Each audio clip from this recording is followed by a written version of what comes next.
Cause we're one big family. It's like Big City University. Yeah. Pretty line, it's a beautiful, beautiful day. We're on top of the world right now. That part. Somebody, you can look around, east side, east corner of the mile.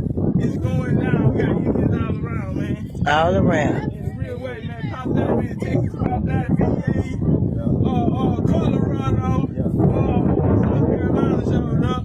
Okay. Alabama, Mississippi. Georgia gonna always be here. Georgia gonna hold. Yeah, Georgia gonna hold. Right here in Georgia.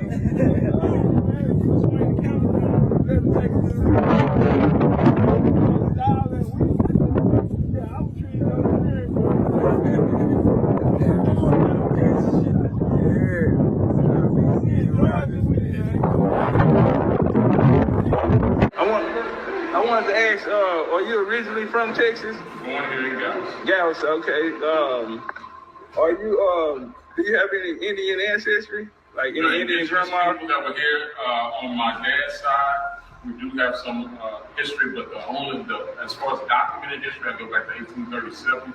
I have not identified a native tribe that I can tie our history to, but my great-grandmother, who grew up in Sealy, Texas, has always said that, or had told us, she lived to 114 months, that we have Native American ancestry history in this space. So we know that from the continent of Africa, all life spread out all over the world, and that we're people living in these spaces before European contact and before the transatlantic slave trade. So too often we ignore that history, because when we think about the transatlantic slave trade and millions of people being shipped to this space, 55% went to Brazil, South America, 35% went to the Caribbean, only 6% came to North America.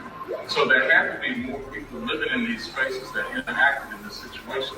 So that's part of the history too. Our history does not start with enslavement. So there's a Buddhist saying that says, when the student is ready, the teacher will appear.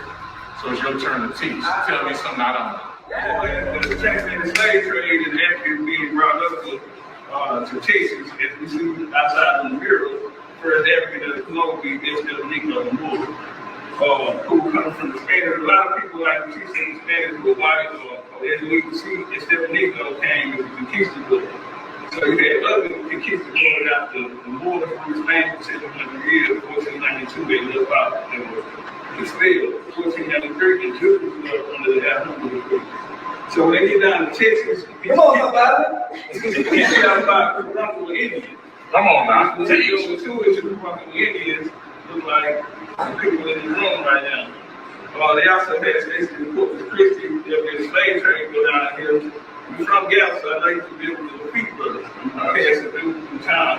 But after the Indian, let's go ahead to the Seminole Wars. 1816, we see them move after the Treaty of 1845, they're putting Oklahoma down in Texas, because in 1829, since they railroad first black president outlawed slavery in Texas.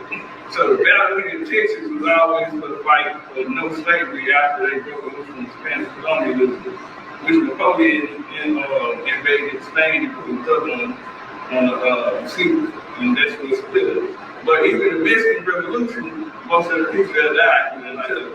So, for as the Galveston history was Juneteenth, Alabama was actually my grandma's first pilgrim. She come out of Polk County, his family, my grandma's mother is nicknamed after Alabama. So, and that was the indigenous trading post there. We decided Indians on our side, we had the first reservation older than Texas down there. My family was Chief Negroes from the society, participating in the Texas Revolution, and he was the speaker between, the messenger between the tribe and Sam Houston. And so that's what we're here for. We're here representing our indigenous and here to represent the American Indians. The story don't get told with them, because when you deal with Texas, our Texas culture, it has always been a fight here to Union slavery. 1836, after down in Alabama, you have 1840 coming in, they brought in laws to expel black people. But you had what's called the Constant 300, which came in 1862 with Moses Dawson. He got a rank with the Spanish, and the Spanish, he died, so the son speaking of Boston put it up. My great grandfather was given that Boston, Mr. Johnson, he was given that Boston position. They brought him in, he was a wealthy guy, one of the richest men in Harris County, who later grew out of 20 property banks. They have property banks out here, those families in the story time. But I say this to say this here, that's what led to the settlers coming into Texas. We had O'Hill, Texas, which was the position of the Mexican state government. They were the poorest, so they were bribed with lobbyists to give us back to the settlers. And that's where the route was slaves were here, the settlers was here. Most of them had been captured as people, traveling in Louisiana. What they did is it.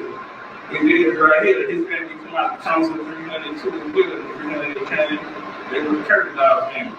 And we here today, representing their history. But yeah, let's move come down here for Juneteenth. Nah, man, say, man, I'm the legendary Big Chief Topcatz, man. He finna show how there wasn't no Africans. Well, hold on, let's watch him work.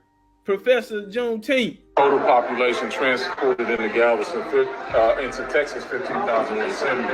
Galveston, 11,492. So when you think about that, with 300,000 people enslaved here in this area by 1865, they have to come from people that were either already here. So y'all heard him, right? He gave you the total population of people who were already there, then gave you the total population of slaves. And he's saying this is showing that the population of slaves would have had to been the people who were already there. Check number enslaved people transported to Texas, 1827 to 1860. And how he's showing all the way up here to 45. All right, now 46. Now you had 36, that was the Battle of the Alamo, and in 40, they passed what's called the Ashworth Act, where they wanted to remove the blacks out of Texas because it was already a large indigenous population here. Plus you had the Spanish that was also a melanated population that was living in the area as well. So they're bringing these settlers are coming in, and they're bringing this wave of settlers coming in, and they want to implement their laws in. So you get your ass worked at. And then they'll come back in 46, and then of course in 48 you get the Treaty of Guadalupe. Now 45 and going all in this here, you got your Mexican-American War going on. And after that, you see the rise. You see the numbers get higher because now you have the settlers in place. So the indigenous population, all of a sudden, the numbers influx. And so by 65, they had 360,000 slaves in the state of Texas. But they show you who was all brought in. They weren't even bringing in that many numbers, indicating the people that was here once the settlers enacted their own Declaration of Independence and Constitution and all of that. And this is what happened. You'll see an influx of the slave population of the people that were there. American Indian 3rd Annual Homecoming 15 Tours in 2 years.